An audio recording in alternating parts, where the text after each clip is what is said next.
Ooh. We back once more and again, folks. I feel good. I know I look good. It's just one of those wonderful days in the D-Town.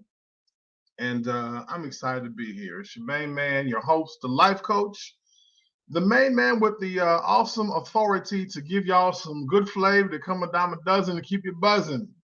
Make you think they fat when they wasn't. It's the Online Happy Hour, folks, and I'm excited to be here. My name is Andy Brown. For those that don't know me, man, shame on you.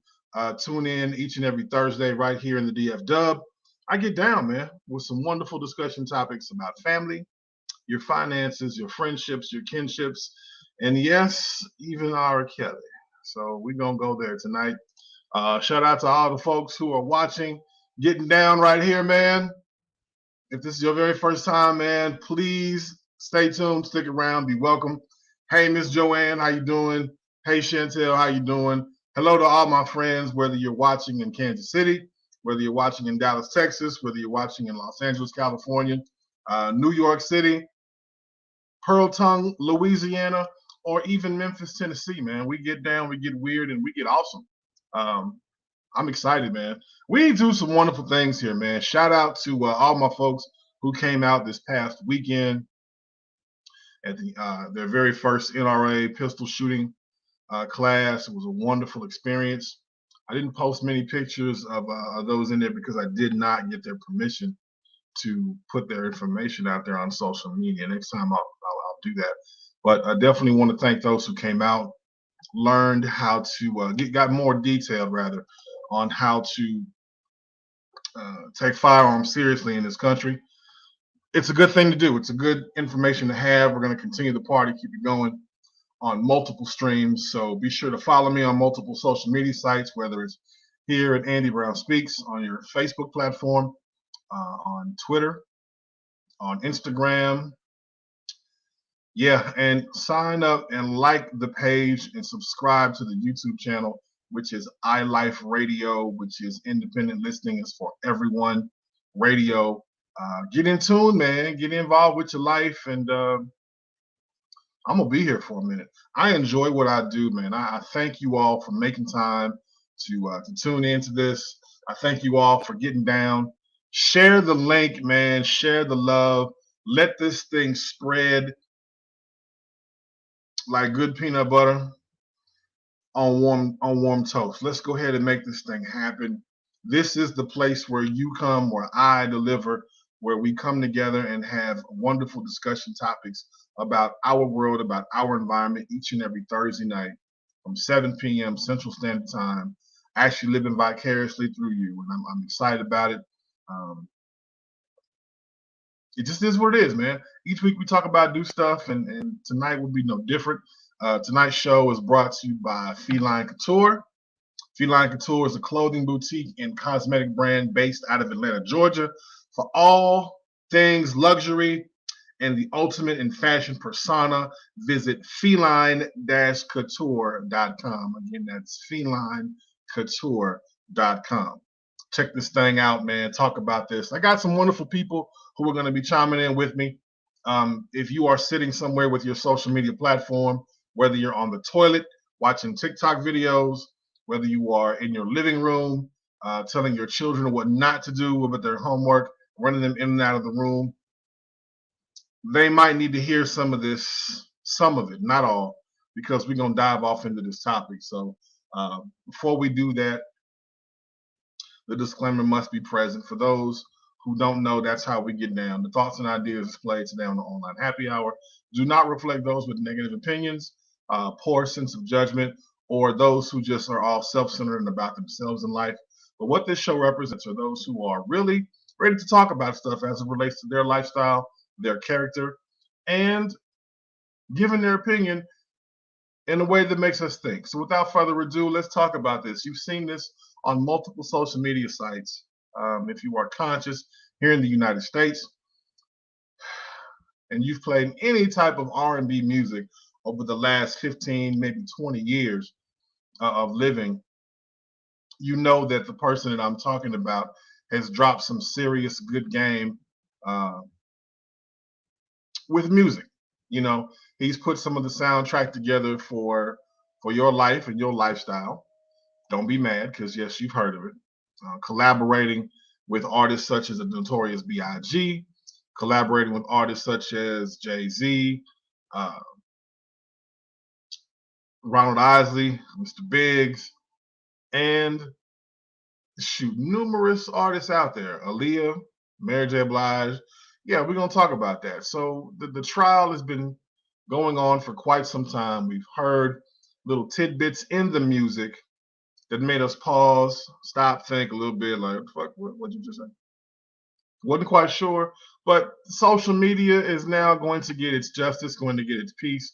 We've heard some things that have happened, and it's our time to go ahead and open up the light on this as we talk about the social trial of R. Kelly. Yes, yes, yes. Robert Sylvester Kelly.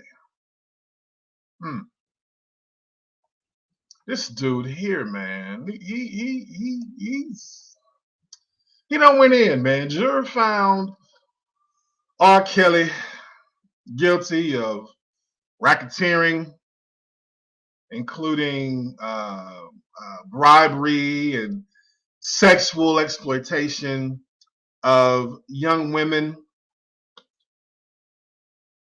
sex trafficking, guilty on multiple counts. Now, usually when you think of R. Kelly, you think of the music, you think of the hits, Half on Some Babies, Coming to the Hotels, you know, Fiesta, Not Guilty. Yeah, we've seen it been played out in multiple fathoms, whether it's been in cartoons with the Boondocks. We've seen things kind of pop off a little bit in our own discussion. We've seen on little television, made for TV movies and escapades, things like that. But now we got time to really talk about this on our platform to the public and to the people. R. Kelly, man, what you do, dog? What was you doing? How often did you do this? Were you by yourself? Were you set up? Your fans are wondering this. Parents are wondering this. Children, perhaps. But there's a lot of room and air on the parents. Is this mental illness? Is this true behavior? Is this, you know, a Pied Piper behavior? We gotta dive into this. You're welcome with the comments. I had to sip something on that. Let's talk about this, man. I want to hear this from the fam. We got somebody that's trying to get on, man. Y'all must got to pay your internet bills and stuff like that. You got to do that sometimes. I'm with you. I'm here. Send the messages if you want to chime in, man. You're more than welcome to chime in. We'll get you on video. We'll get you to chime in that way if you can. You can sometimes people can call in with the phones. We have to open up the phone lines a little bit later on that. But let's talk about this. R. Kelly, man, what you doing, dog? So let me go back to this. R. Kelly, man, and not long ago in New York, I believe it was, R. Kelly faced 9 counts. 9 counts, right? Racketeering, underlying acts, which include sexual exploitation of a child, kidnapping, bribery, sex trafficking, and also 8 additional counts of violations of the Mann Act or sex trafficking law, right? So he was found guilty on these counts, and people say he needed to be found guilty of at least, 6 or 7 more. Jury of his peers, juries found that the prosecutor had to prove all but 2 of these underlying racketeering acts against R. Kelly. So, is R. Kelly a predator? Is he an artist with scorned behavior? Is he misunderstood? Is he being set up?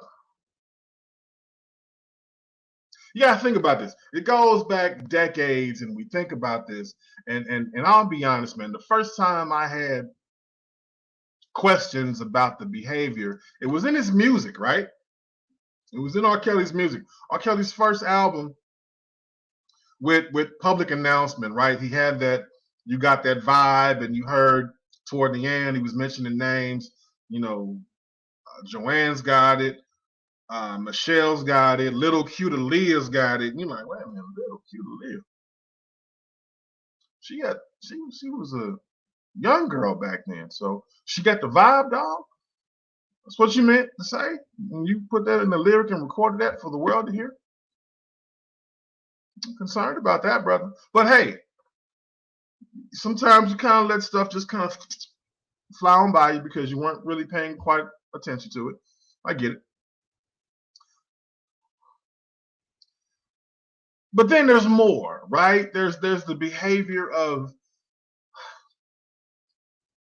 peeing on young ladies and kidnapping them and holding them hostage where they're not allowed to not only leave the house, but don't come in contact with their parents or peers or anything of that nature. So what's going on, brother? What kind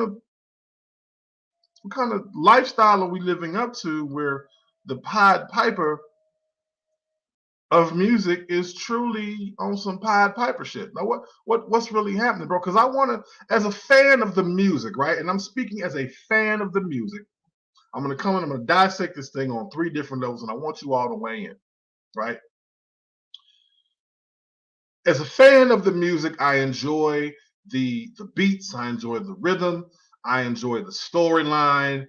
I'm you find yourself in the act of acting out some of these lyrics and going half on babies and fiesta and the parties and you tell a good story. That closet shit was a trip, but that ain't for me. But I get it. Very detailed, very creative. Yeah, that's good.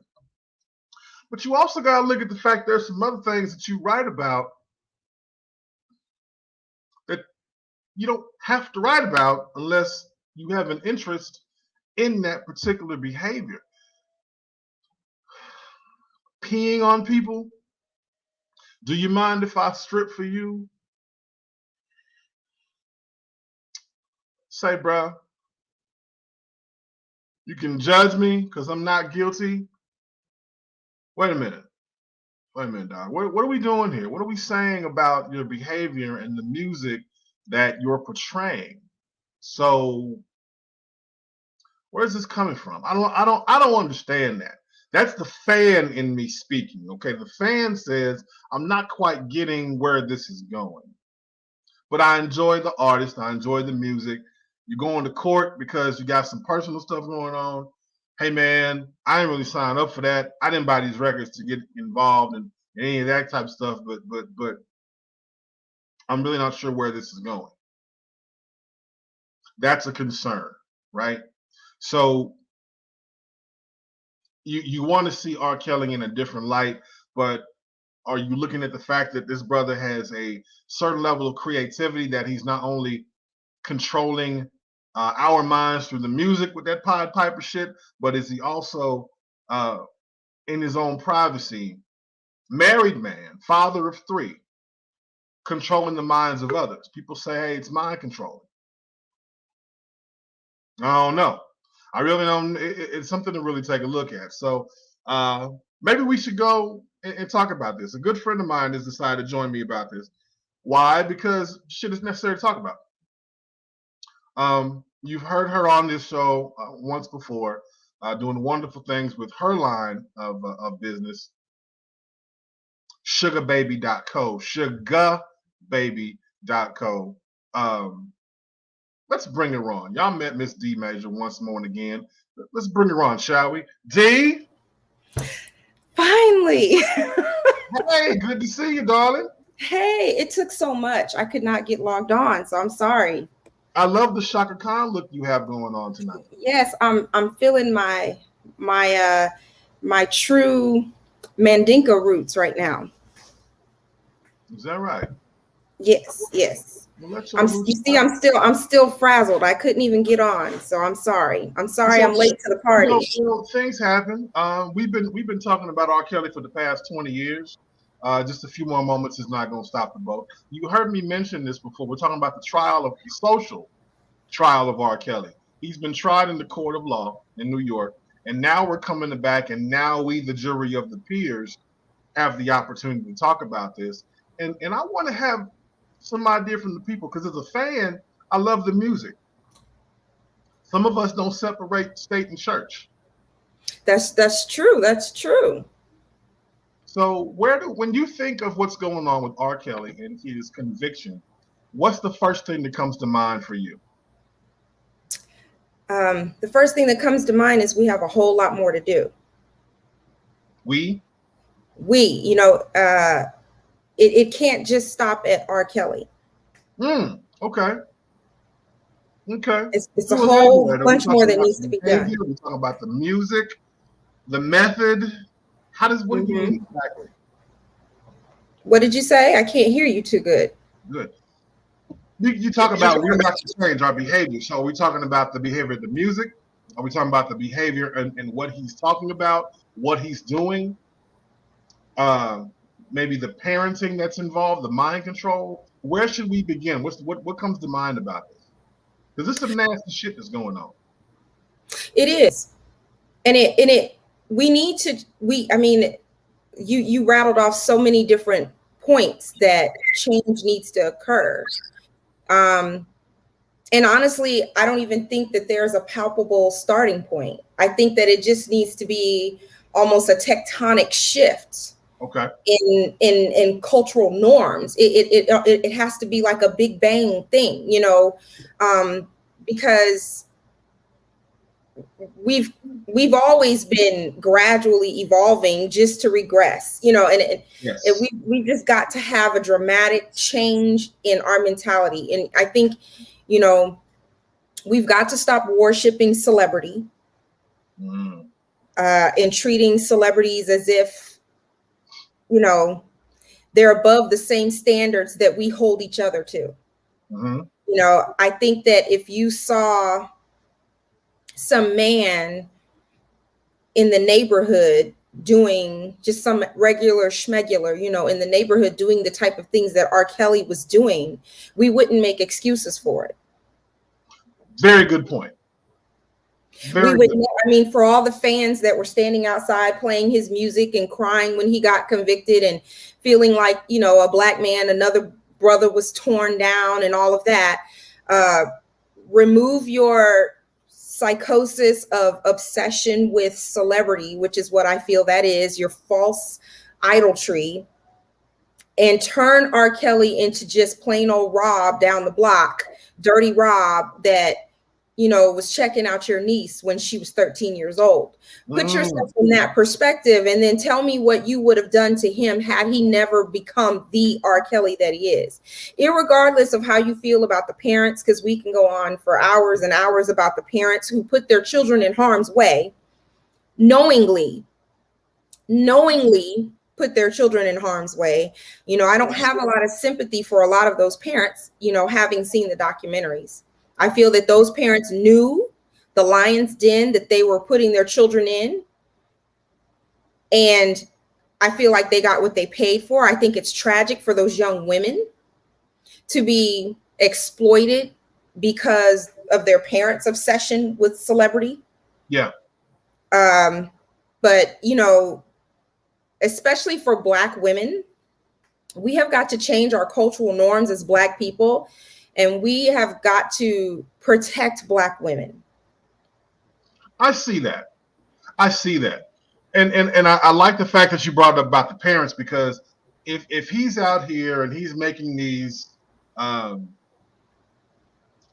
advances and making these approaches based on behaviors of a married man, right? Of a married man. Let's go back to that part of it. A married father of 3. But yet you still are engaging with a married man. Shame on you, young lady, regardless of your age. We also got to look at the fact that these parents out here are, like you said, have to take accountability of what they're doing with their children, regardless if it's a celebrity or not, right? You're putting your children in a vulnerable position to make a decision with their common sense, their body, their ethics, and their decisions on making sound financial decisions right then and there. So, yeah, I get it. The music is good. It's live. We got some boppers out there that want to be around celebrities and want to be around, oh my God, it's R. Kelly, and oh my God, he's singing to me, and maybe it's not so bad if he pee on me just a little, as long as he don't flush and hit me in the eye with it. No. I can't. I think about who's the young lady that was super obsessed with him and was Azriel Cleary. According to the documentary, she met him because she was taken to his concert for a birthday present to her by her parents. What did you pay a ticket for a whole concert? You wanted to hear I Believe I Can Fly, and you forgot about I Don't See Nothing Wrong with a Little Bump and Grind and Trapped in the Closet. I mean, did you forget the kind of music that this man makes? Like, did you take her to the concert for that one non-secular? So, I mean, what was the logic behind taking your teenage daughter to a man who had already been accused of inappropriate, at minimum, behavior in relationships with young women? What went through the brain of any parent who would take their kid to an R. Kelly concert, let alone let her meet him? Because we have parents out here who want to be cool. That's too damn cool. Who are they don't want to be the square grandmother who was strict and on them. They don't want to be. Let your kid hit a blunt at home. Let your kid hit a blunt or something on their birthday with mom and dad. Sit out on the back porch and take one to the head. Don't put your child where you're sitting there at home and you're monitoring them and you're protecting them and you're making sure that they're safe or whatever. To put them in an environment and allow your child to come in contact with somebody who, look, to me, once you even have the potential of being a child predator, the last person I'm going to bring you around is my kid. I don't give a damn. Like, just the fact that you might be a chance of that. Yeah. Where is that parental instinct? There's if there wasn't a salacious intention, right? To me, there's a complete and utter lack of common sense. And then you don't need to be a parent if you don't have 3 brain cells to put a logic thought together to know what is safe and what's not for your kids. And I feel very opinionated about this because so many young women were exploited at this man's hands. Yeah. And only 8 women were a part of the victims in these suits. But I'm sure that there are countless more than that. Some who refuse to come forward, like the young girl in Chicago that he peed on. I just think that that's egregious. But to me, the buck doesn't just stop at R. Kelly. There is a long-standing history of predatory behavior and inappropriate relationships with older men and young women. And we as a society, we seriously, I'm not saying it doesn't happen with women and young men, for sure, the whole cougar phenomena. But we've got to stop making this okay.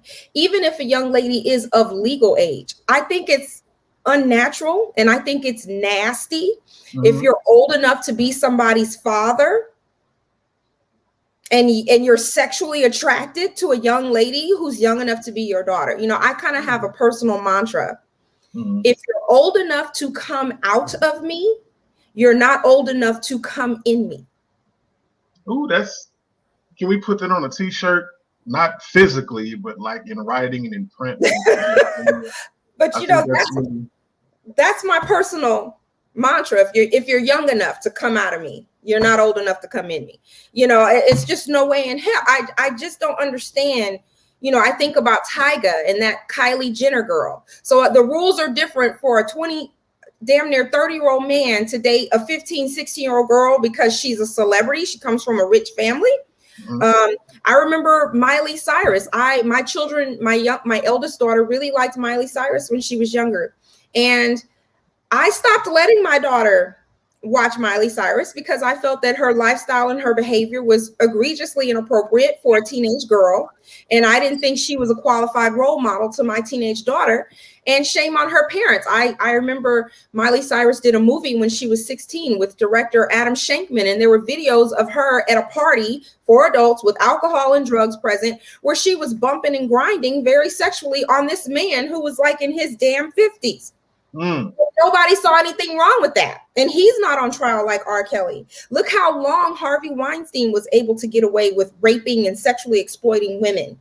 You Right. know, Right. Woody Allen. Woody Allen started dating his current wife's mother when his current wife was 7 years old, and he alleges he started a sexual relationship with her when she was 21 years old. But you were her stepdad from the time she was 7. Yeah. That's disgusting. There was a young lady, Courtney Stodden, who was allowed to marry a 51-year-old Doug Hutchinson, the guy that played in The Green Mile, the racist, the little short. Yeah. I remember that. I do remember that. I He do. married a 16-year-old girl when he was 51, and he didn't serve a minute of jail time. And in fact, her parents signed off on the marriage. Mm-hmm. Is This is something getting wrong deep. with this? This is getting very deep. It's getting very intense. I had somebody make the comment to me the other day about Hugh Hefner, who passed away roughly about year to date, a few years ago, because he himself had the luxurious Playboy mansion and had women frolicking and running around the home. And this dude is 70, 80, 90 years old with, 18-year-old, 19-year-old women living in the house. Having orgies and every damn thing. Well, see, he was more of a writer. I'm not defending the behavior. But I want you to take a look at the perception. Listen to some of the comments that are being said here. Check this out. Egan Zolda says this. She says she went to school with a woman who was dating Robert R. Kelly and actually talked to him. Everybody mocked her and made fun of her, but she was with him. Rhonda says this. She says the scenarios that we're setting up is so far away from how this happened and what happens. This is what she says. Obviously, nobody was thinking logically. It's because he is R. Kelly that it got so much attention, perhaps based on the fame. But the behavior doesn't change. And I appreciate you, Rhonda, for bringing that up. It's really about the behavior, right? Think about what Dee talked about here about the older man, that age differential. Mind you, we still are going to get away from the. Nobody's really paying attention to the fact this guy's married. We're not even. We haven't. Nobody even wants to address that shit. And I'm Because also, okay, as far as that goes, though, just really quick, he was married for an extent of time, but he wasn't married the entire time. not the entire time, and he but he is a abused his father. wife too. So Mm-hmm. I think his infidelity to me is the tiniest of the chip on the moral iceberg when it comes to the litany of things that he's done. Opens up the door for the behavior, right? You're making the conscious decision to do this outside of another existing relationship. but he was already doing it prior to. So it also speaks to his wife. You didn't know who you were marrying. You married a man that you didn't know. You married a man who married a 16-year-old Aaliyah, and everybody knew about that. And you married him. You were his dancer at the time, and you married. I mean, there's a whole litany. And mind you, this woman profited greatly off of being his wife. Not only as a choreographer, she went on to do reality television show, all of that. So I think that, to me, that marriage, it to me is just such a tiny, it to me it's so minuscule to the bigger picture of just R. Kelly being the predator. His moral compass was already established before he ever said I do. It was established before he said I do with Aaliyah. There's something psychologically wrong with him. He probably needed help from being molested himself as a child. But him being married, to me, is so minor to the point. Because to me, the bigger point is, regardless of he was married or not, this man was allowed to be a sexual predator for many, many years by a community of people, including us, his fans. Yeah, we're on trial here today. The social trial of R. Kelly. Our behavior in supporting this does speak volumes. Do I still bump his music? I haven't in a while, but shit, it's something that we grew up on. It's a bit catchy. Do you still play it from time to time? I know I do. There are people out there that say otherwise. And Tariq says this. He says women do it all the time. He says you can marry a girl if she's 16 years old. If you're in the military, we are as hypocrites. We as people. What does he mean? What do women do all the time? It's the reverse lingo. You know how sometimes when you bring up a situation and everybody says, well, what about the men? What about the women? It's the reverse situation. We were talking about older men dating younger women and dating down. Well, there's also that cougar effect for older women who are perpetrating and going down. I get your point. Trust me, I really do. But we got to bring it on back full frame on this one to bring it back to this level of behavior before we get too far sidetracked on other things about that nature. The social trial of R. Kelly, folks, is what we're talking about right here. And this shit is getting nasty. I mean, if you're okay with the Pied Piper in and of itself, because the Pied Piper was brought in to bring all and get all of the hood rats out of the town. You feel me? He was brought in to say, look, I need to get this mindset away and lure the men with the type of rhythm and culture and demeanor and sound that's only going to grab their attention. So maybe, just maybe, he knew exactly what the fuck he was doing when he speaks these lyrics into a certain type of category. Maybe the one thing about R. Kelly that I've heard a lot of people say, and I'm inclined to believe, for as much conviction as I have about how disgusting his behavior and lifestyle is, I don't think he understands. Like, I really don't think he understands. I don't think he has the cognitive capability of understanding what he's done wrong. R. Kelly has always been honest, in a sense, through his lyrics about who he is. When you talk about the Pied Piper of R&B and the extreme sexual nature of a lot of his music and his performances, and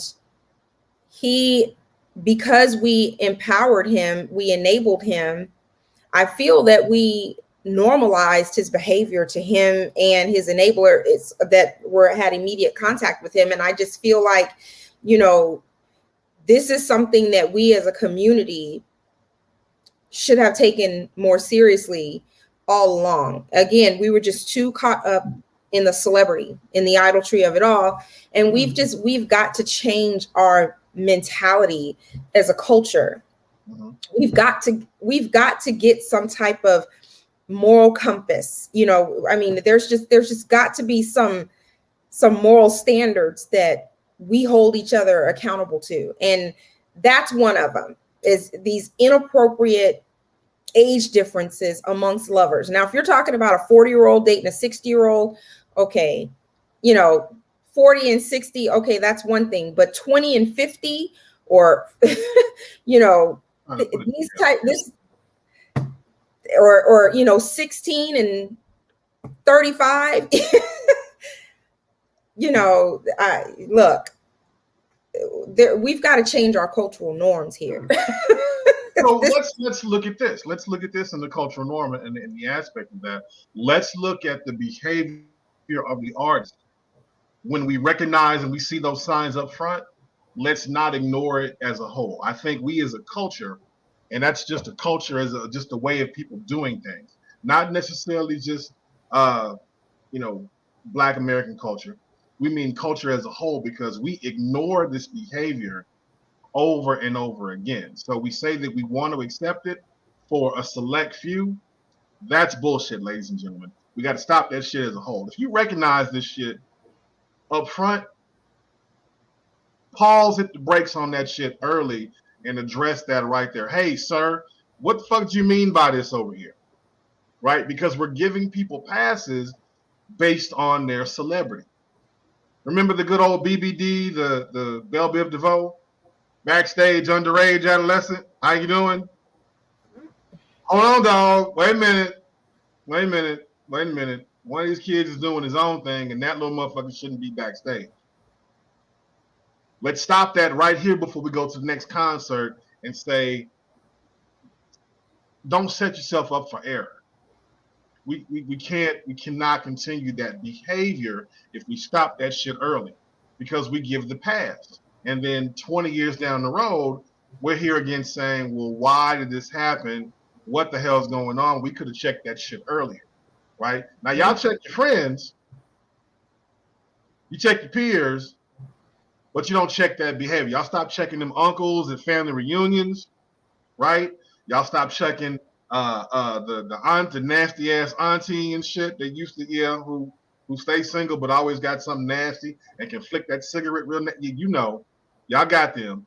That behavior is in the family presence and we don't address it. Do you think that we don't address it though? Because I feel like in my in our generation, what are we, the Gen Xers?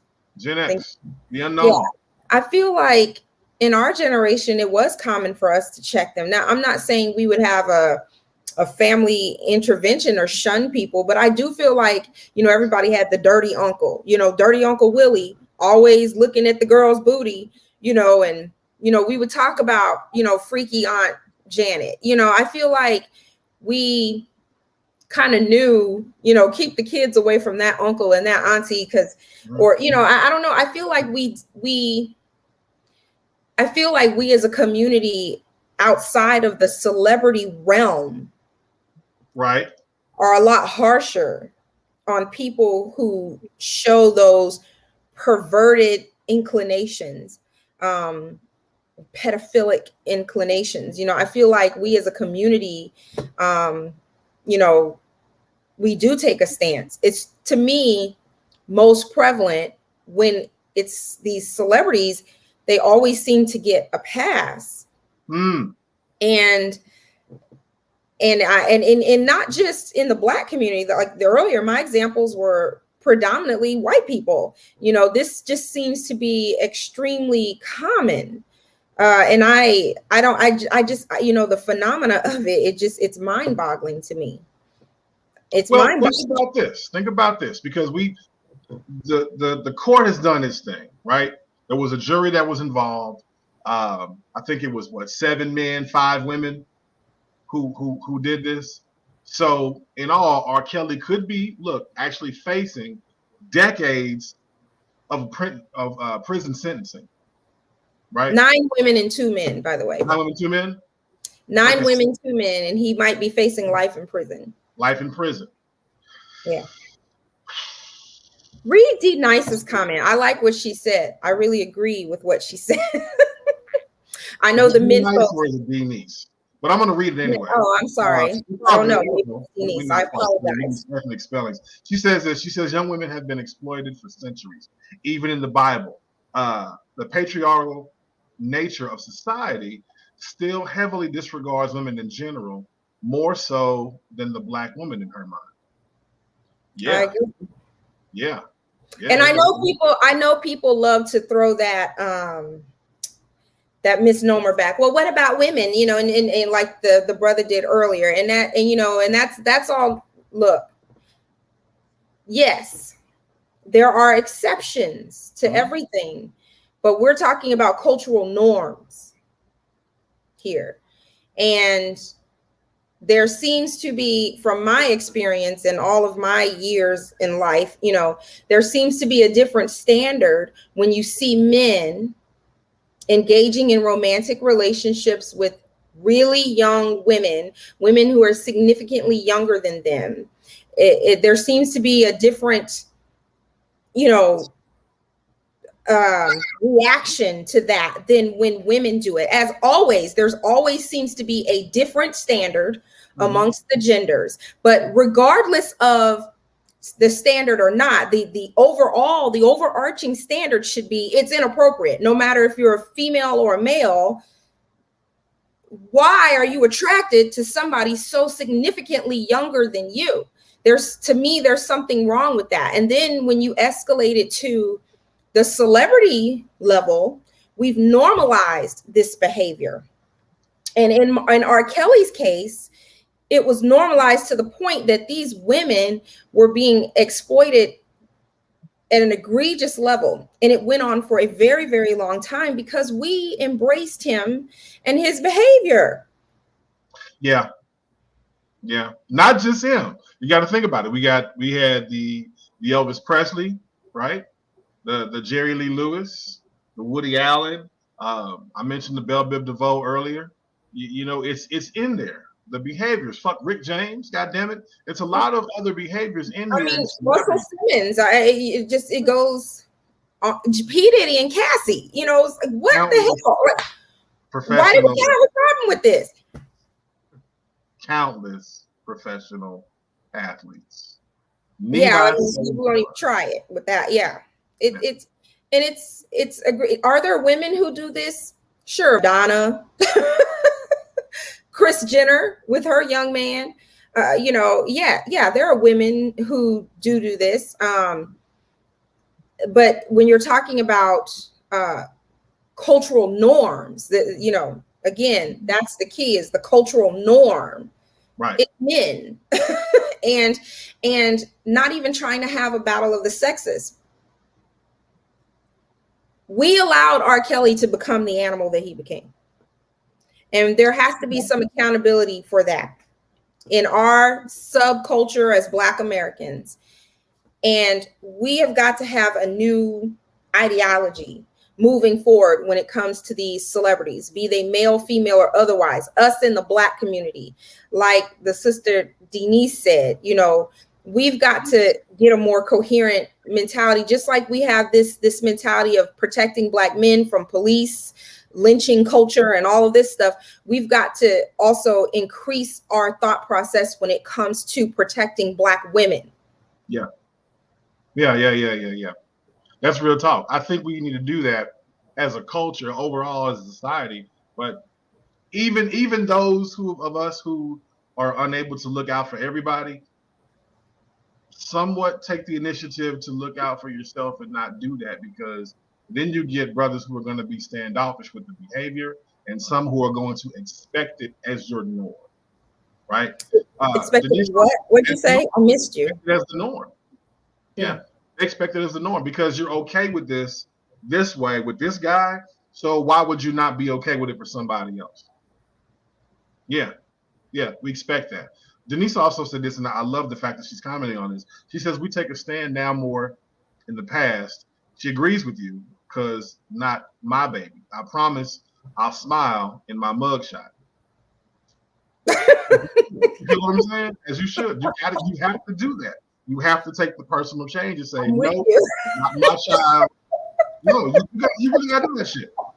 Because if you accept this to be okay, watch this. You're going to have countless other men who are going to believe that if they have a position of power, the expectation is for them to behave the same way and get the exact same results because I am in a position of power. This is the way that you are supposed to behave towards me because I'm sitting in this position. I've been in that boat. I've been the young woman. I was in my early 20s, and a man that was my mother's age. My mother is 20 years older than me, so he was 20 years older than me. He was the CEO of a company, of a major corporation, and he took a fancy to me. He showered me with gifts, constantly trying to ask me out, constantly trying to get me on private jets. And I was extremely resistant to it. And my girlfriends at the time thought I was the stupidest chick in the world. And I'm thinking, this man is old enough to be my daddy. What does he want with me? They wanted you to go in and get out there and do some nasty shit, right? Who knows? I never gave him the chance. I was so put off by the fact that this man that was old enough to be my dad was interested in me. I was so intimidated and put off by that. I couldn't get, I wasn't even, and it's not that if it were a guy that were my age and had money like that, I'd have been all over. The little gold digger in me would have just came a flaring, but gold digger in you. Look, a little 20-year-some-old gold digger would have been like, hey, boo, even if he were 5 years older than me, but 20-something years older than me, couldn't do it. And I've had many men in my life who were significantly older than me try to cultivate me into relationships, especially when I was a much younger woman. And it's extremely predatory out there. And some girls, they get hypnotized by having a sugar daddy. And then you have more conventional conservative girls like me who's very, very put off by an older man approaching me. Even to this day, if a 6-year-old tried to talk to me and I'm in my mid 40s, no. No. Well, that check come in once a month. I don't care. Keep your check, because I don't want you, because you'll enough be my daddy. No. He got them pills nowadays, and he got time. You don't have to work that job at 9 to 5. You need to you come out there and take you buy you a little piece of ice cream and some cake and some stuff. You know how they do it. Oh, they do that thing. Make sure they sweet to sweet. Mm-hmm. You know what I'm talking about. The social trial of R. Kelly, folks. So as we go into this piece right now, what is it that you want to see happen? Like if you were judge and jury and the gavel is in your hands, what would you say, or how would you react differently now for R. Kelly? Would you say, hey, I need you to do life in prison? Would you say, I need you to do life in counseling, your record deals? What do you say in your position if you were judge and jury? That's a really hard question to answer. I think the punishment should fit the crime within whatever legal parameters there are. What I definitely want to see is real justice. I wouldn't want him to get a harsher sentence than his white counterpart would get. I wouldn't want there to be any type of disparity when it comes to the measure of sentencing, right? So we want the sentencing to be just. As far as his legacy and his music goes, I'm not a big fan of, I believe in accountability, but I don't like cancel culture, because this man does have children. And so his legacy is their birthright, and we want to be careful with that, right? Obviously he's lost a lot of money, but that's money that may rightfully go to his children, who have already lost their father to his mental disease of pedophilia, and then are now losing him to the legal system. And they can't help who they were born to. And so I wouldn't want to see, his entire family destroyed, but I definitely, I wouldn't want to see him profit off of what he's done to these women either. So it's such a gray area that I think for me, I just really, the thing that I'm really the happiest about is the conviction and the acknowledgement by the legal system, finally, after 20 years, that this is not okay. This is going to stop his access to more young women. This is going to stop these dumbass parents who let their children get in close enough proximity for R. Kelly to Pied Piper them in from being able to, add their children to the pile of exploited young women. So I'm thankful about that. But beyond that, I don't know. I just sit on a fence. I think there is quite a bit of counseling that needs to happen because it is a mindset first, right? It's a behavior that continues to happen. Now, it takes away nothing from his ability to write music. The rumor even has it out there that the brother had struggled reading himself. I don't know that to be true. Mm-hmm. It has been said that those in the greater Chicago area had some struggle with this growing up. I don't Mm-hmm. know that to be true. What I do know is if there is a mental condition that keeps you from repeating the same thing over and over again, some type of treatment has to happen. You got to address that first because it's taking away from his ability to be creative and be the best version of himself he possibly could be. We've seen him work with countless artists, as I mentioned. Uh, R. Kelly, you know, what's the guy's name? The little dancing dude in New York, Diddy, Mary J. Blige, and multiple artists, Celine Dion. So it takes nothing away from the brother's talent when it comes to music and writing and being the psalmist that he is. But what it does take away from is his ability to see outside of the realm of his creativity. And as a father, those behaviors are conditioned in that household and they're seeing something. I don't know what it is exactly, but they're seeing something. And that is a mental breakdown that is happening because we don't know how he's viewing his children, right? We don't know what he sees in young people or that innocence that he may want to take away. I'm not quite sure what that looks like, but there has to be some type of attempt to reconcile that issue. So, Well, what do you mean? Attempt to reconcile that issue in him or with his yes, children? absolutely.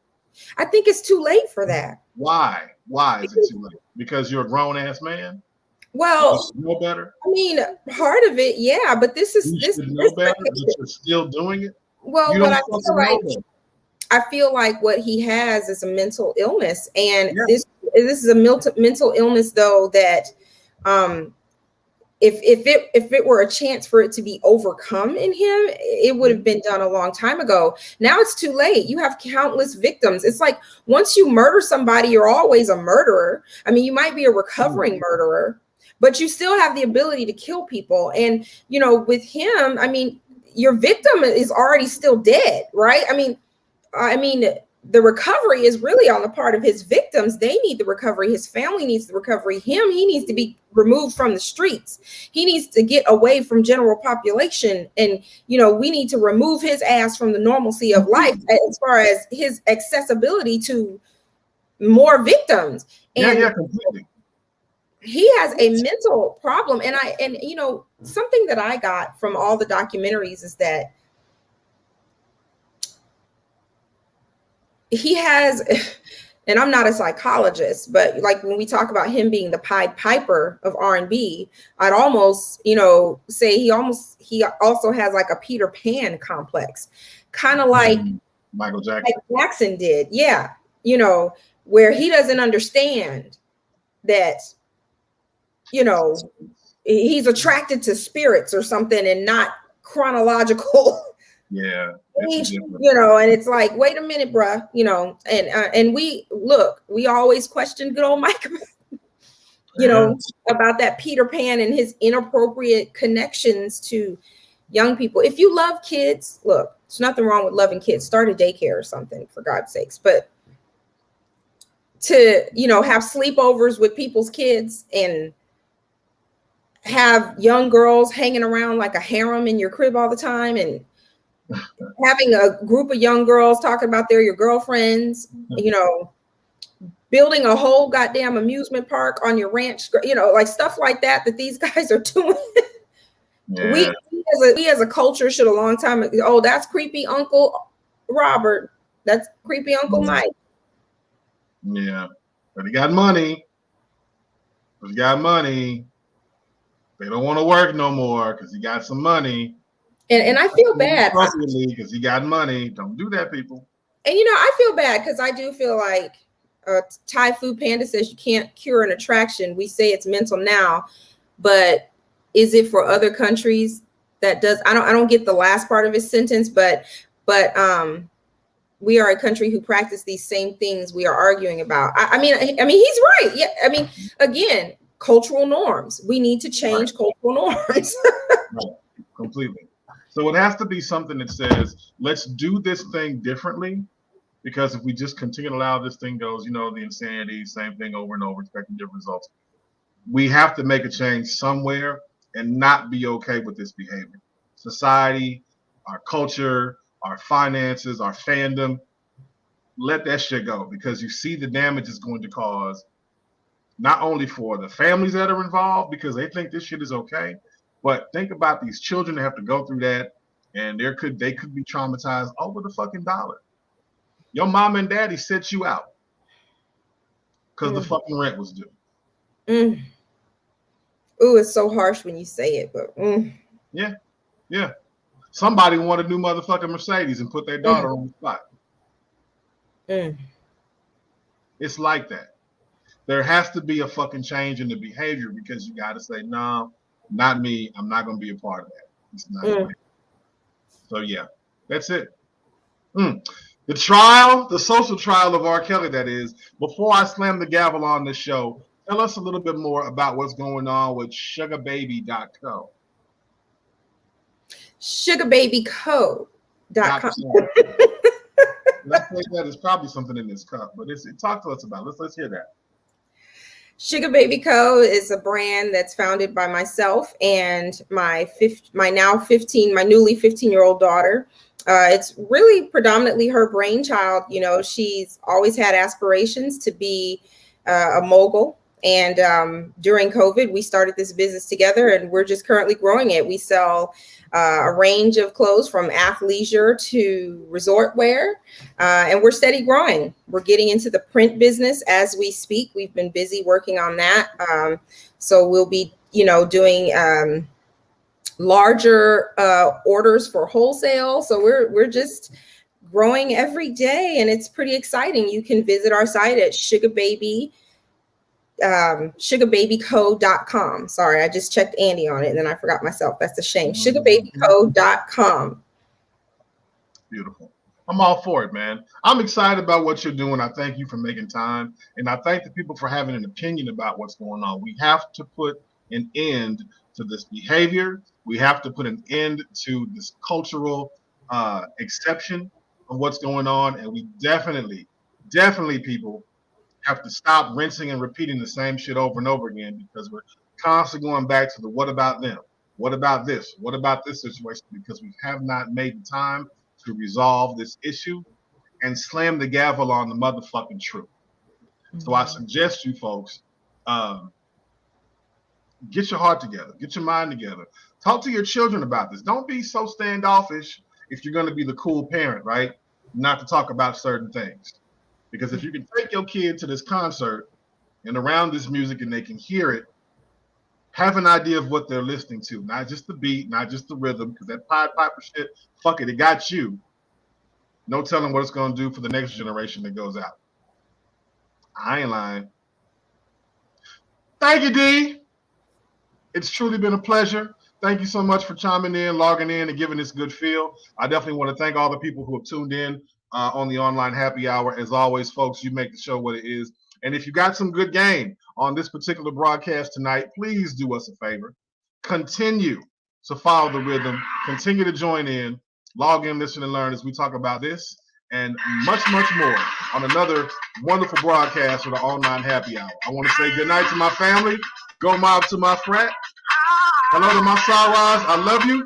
For your uncles, your aunties, your cousins, nieces, and nephews, please make it home safe. Good night. God bless you. And I'm gone.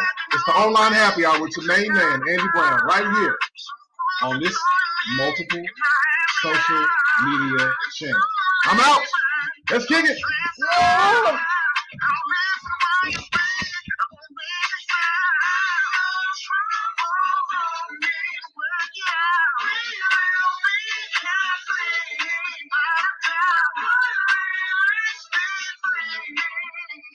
Together, no matter